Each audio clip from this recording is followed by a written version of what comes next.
Constitution को जिसको मानते हैं बोलते हैं हम सेकुलर हैं। क्या खाक सेकुलर हो तुम? यही सेकुलर है? ये हमारा देश सेकुलर है? आप कहते हो कि हर धर्म की यहाँ पर रक्षा की जाएगी, यही रक्षा हो रही है। जो नरसिम्हानंद सरस्वती ने जो किया है, अगर आप चाहते हो कि ये दोबारा ना हो तो अपने अज़म को, अपने हौसले को बुलंद रखना होगा आपको। और जब तक एफआईआर नहीं होगी, हम लड़ेंगे और हम डटे रहेंगे, हम पीछे नहीं हटेंगे। हम एफआईआर जब तक नहीं होगी तब तक हम लड़ेंगे। अमानतुल्लाह खान साहब पे केस दर्ज हो गया, अमानतुल्लाह खान साहब ने गलत नहीं कहा है। मैं ये कह रहा हूं कि अगर यही आज इस्लामिक कंट्री होती तो उनके साथ क्या होता, ये सब जानते हैं। ठीक। नमस्कार, मैं अशफी खान और आप देख रहे हैं X24 न्यूज़। इस वक्त हैं हम करेली क्षेत्र के थाना करेली के पास, जहां पर बहुत भारी तादाद में जनता उमड़ी हुई है। ये जनता वही है, हाल में ही आपने सुना होगा नरसिम्हानंद ने जो बयान दिया था हुजूर साहब के बारे में, उसमें मुकदमा पंजीकृत कराने के लिए करेली थाने में जनता उमड़ी है। आइए जानते हैं कि क्या हुआ, करेली थाने में एफआईआर हुई या नहीं हुई, हम बताएं इसके बारे में। सर, उस प्रकरण को लेकर हम लोग सुबह आए थे जी। सुबह हम लोगों से 11 बजे एसओ साहब की बात हुई। एसओ साहब ने कहा कि ऐसा है कि हम इस प्रकरण में, यानी जो अनाप शनाप इस साधु ने बका है, मैं उसका नाम नहीं लेना चाहता हूँ, इतना गंदा नाम है उसका, वो सर ने कहा मुझसे, यहाँ के एसओ साहब ने करेली थाना के, कि आप ऐसा है कि हमें टाइम दीजिए थोड़ा सा, हम अपने उच्च अधिकारियों से बात करते हैं और उसके बाद शाम को आप 6 बजे आइए। मैं जब 6 बजे आता हूँ तो अभी फिर मुझे ये कहकर थाने से बाहर किया गया कि ऐसा है कि अभी 10 बजे सर आएंगे यहाँ पर। ये सब चीज़ें हो रही हैं और मैं एक ख़ास पैगाम दे रहा हूँ, ख़ास तौर से अपने इलाहाबाद के गयूर मुसलमानों को, कि जो हरकत हुई है, जो नरसिम्हानंद सरस्वती ने जो किया है, अगर आप चाहते हो कि ये दोबारा ना हो तो अपने अज़म को, अपने हौसले को बुलंद रखना होगा आपको। और जब तक एफआईआर नहीं होगी, हम लड़ेंगे और हम डटे रहेंगे, हम पीछे नहीं हटेंगे। हम एफआईआर जब तक नहीं होगी तब तक हम लड़ेंगे। एक चीज। दूसरी चीज ये है कि हमारा जो कॉन्स्टिट्यूशन है, कॉन्स्टिट्यूशन की रक्षा तभी हो पाएगी जब यहाँ पर उसी जो कॉन्स्टिट्यूशन को जिसको मानते हैं बोलते हैं हम सेकुलर हैं। क्या खाक सेकुलर हो तुम? यही सेकुलर है? ये हमारा देश सेकुलर है?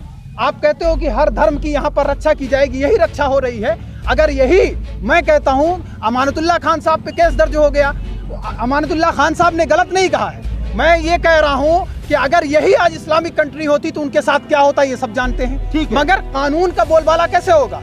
ठीक है, कानून का बोलबाला। जिस तरीके से आस्था से खिलवाड़ किया गया, खास तौर से एक मुस्लिम समाज के साथ, और जिस तरीके से मुस्लिम समाज को दर दर की ठोकरें खानी पड़ रही है एक एफआईआर लिखवाने के लिए, कभी सुबह आना कभी शाम को आना, जानते हैं अगर 10 बजे तक में ये मुकदमा नहीं पंजीकृत किया जाता है तो आगे का स्टेप ये जो यहाँ की जनता है क्या उठाएगी? सर, अगर मुकदमा नहीं लिखा गया तो मैं अपने सभी नौजवान दोस्तों से ये दिल से मैं गुजारिश कर रहा हूँ, कह रहा हूँ, आपको ये बात मानना पड़ेगा कि हम लोग खुद तय करेंगे।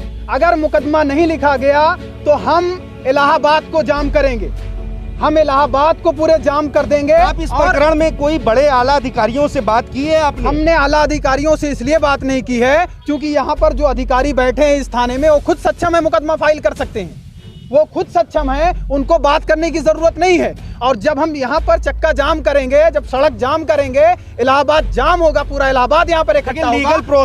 लीगल प्रोसेस का ये होता है, आप डीएम को ज्ञापन दें, एसएसपी को ज्ञापन दें, एसएसपी को आप पत्र लिख के भेजें। क्या ये सब चीजें आपने प्रकरण में की? सर, लीगल प्रोसेस जो होता है, अभी हमारे वकील साहब से यही बात हो रही थी कि अभी तक उन्होंने रिसीविंग तक नहीं दिया, एक एप्लीकेशन नहीं रिसीव कर रहे हैं, वो एक एप्लीकेशन नहीं रिसीव कर रहे हैं। ज्ञापन देने का मतलब क्या है कि हम ज्ञापन दे के चले आए और वो डेट बॉक्स में डाल दें? डेट बॉक्स में डालने से काम नहीं चलेगा, एफआईआर करना पड़ेगा। और अगर एफआईआर इन्होंने नहीं किया तो फिर अंजाम ये होगा कि इनके आला अधिकारी, जिसको कह रहे हैं कि आला अधिकारी आकर यहाँ पर आला अधिकारी के कहने के बाद हम FIR दर्ज करेंगे, तो ये याद रखें इस चीज़ को कि हम मजबूर कर देंगे इनको झुकने पर। और हमने पहले भी किया है। और जिसने आज तक नबी की शान में गुस्ताखी की है, एक आजकल नारा बहुत मशहूर है कि जिसने भी नबी की शान में आज तक भी गुस्ताखी की है उसके साथ क्या हुआ है। जो भी क्या नारा है, नबी की एक सजा, गुस्ताखे नबी की एक सजा, सर तन से जुदा उसका होना चाहिए। इस तरीके से, जिस तरीके से इस कौम के दिल में इतनी मोहब्बत है अपने मोहम्मद साहब के लिए, तो आप देख सकते हैं जितना आक्रोश जनता में उमड़ा हुआ है। हालात बुरा बन सकता है, हालात और भी ज़्यादा बिगड़ सकते हैं। अब देखना यह है कि आगे इस प्रकरण में SSP साहब या करेली थाना के कोतवाल साहब कोई एक्शन लेते हैं। कैमरा पर्सन आकाश राय के साथ मैं अशफी खान, और आप देख रहे हैं X24 न्यूज़, सत्यमेव जयते।